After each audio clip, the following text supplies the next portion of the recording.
ये नज़्म जिसको अभी आपने देखा, ये दिल से निकली हुई आवाज़ थी। ये उन मज़दूरों की आवाज़ थी कि जिसको हमने कलमबंद किया।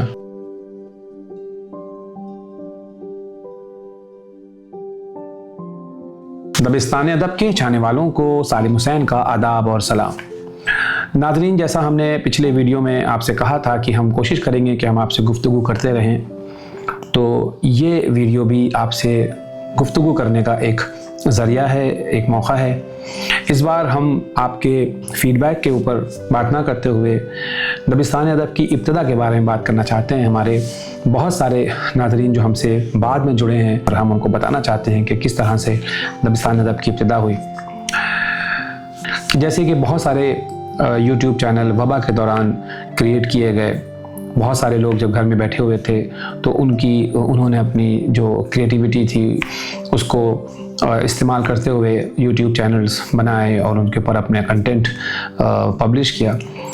वैसे ही हमने भी जब ये देखा कि किस तरह से आम लोग परेशान हो रहे हैं, मज़दूर जिनको पलायन करना पड़ रहा है अपने घरों की तरफ, और वो मीलों का रास्ता तय कर रहे हैं और बिना साजो सामान के, और किस तरह से वो रास्ते में भूख से और प्यास से निपटते हुए किस तरह से तमाम सफ़र की मुश्किलात को तय करते हुए अपने घरों की तरफ जा रहे हैं, और उसमें से कितने लोग रास्ते में ही फौत हुए जा रहे हैं। तो उसको देख के मेरा भी दिल मुनक़लिब हुआ और हमने एक नज़्म लिखी जिसका उन्वान ही भूख था।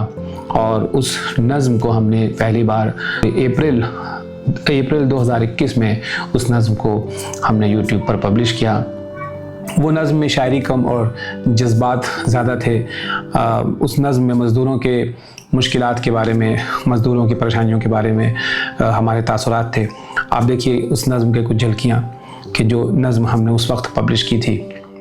भूख रोती है, तड़पती है, बिलखती है कभी। भूख तन्हाई में छुप छुप के सिसकती है कभी। भूख बेबस हो तो रस्तों पे निकल पड़ती है, नंगे पैरों से ही मीलों का सफ़र करती है। और भूख बच्चों को उठा लेती है कांधों पे कभी। भूख चढ़ जाती है खुद पैर के छालों पे कभी।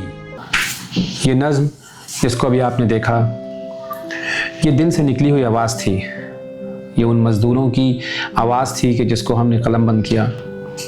वो बेबस लोग, वो परेशान लोग कि जो अपने अपने घरों की तरफ बस निकल पड़े बिना इस यकीन के साथ कि वो मंजिल तक पहुंचेंगे या नहीं। इस नज़्म का लिंक डिस्क्रिप्शन में दिया हुआ है अगर आप उसे विज़िट करना चाहें। तो ये वो पहली नज़्म थी कि जिसने दबिस्तान अदब चैनल को रास्ता दिया, और इस नज़्म के ज़रिए दबिस्तान अदब चैनल की बुनियाद पड़ी। और हमने ये तहैया किया और हमने ये सोचा कि हम इस चैनल में कोशिश करेंगे कि मज़लूमों की आवाज़ बुलंद हो और इखलाक, हमारी जो कदरें हैं उनके ऊपर बात हो।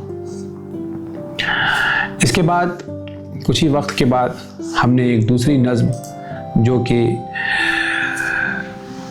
कोविड के सिलसिले से ही थी उसको पब्लिश किया, और उसका उन्वान रुकने का, ठहरने का, संभलने का वक्त है।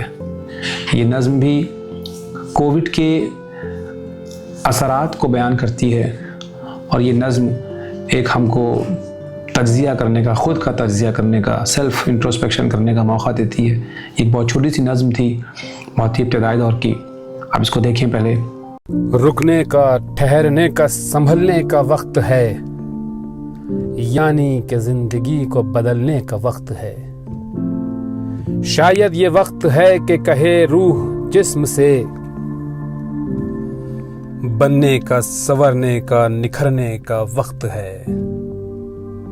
कादिर है कौन, वक्त या इंसान का गुरूर? ये वक्त यही बात समझने का वक्त है।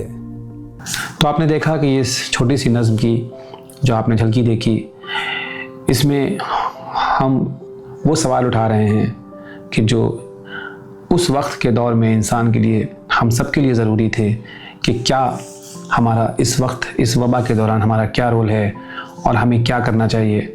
और ऐसा तो नहीं है कि ये वक्त जो है वो एक ऐसा वक्त है कि जब हमारे अंदर की इंसानियत और ज़्यादा बढ़कर सामने आना चाहिए।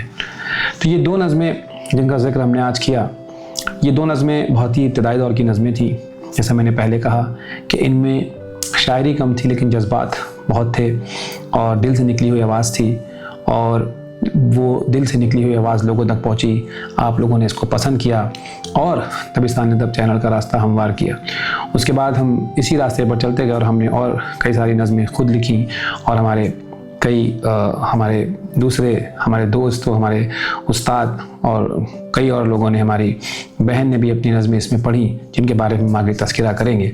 और इंशाअल्लाह आज के लिए बस इतना ही। अपना बहुत ख्याल रखें। वस्सलाम।